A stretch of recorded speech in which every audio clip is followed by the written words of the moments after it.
Трошоците за живот растат, реалната плата се намалува, а животниот стандард на граѓаните паѓа, констатираат од СДСМ. 3 месеци поред се намалува реалната нето плата. 2 месеца поред се намалува номиналната нето плата. Во мај 2025 година просечната плата била 45.796 денари, а во јули 45.276 денари.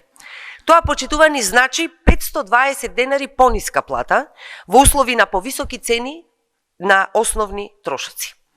Намалувањето на реална плата значи дека стандардот на граѓаните опаѓа и значи дека сиромаштијата расте. ВМРО ДПМН молчи за огромниот криминал со дрва во Малешевијата, кога беа уапсени 15 лица, прашаат денес од СДСМ. Дали ДПМН молчи затоа што во периметарот на акцијата се наоѓа и началникот на шумската полиција и воедно кандидат за градоначалник од ВМРО ДПМН Митко Костадиновски.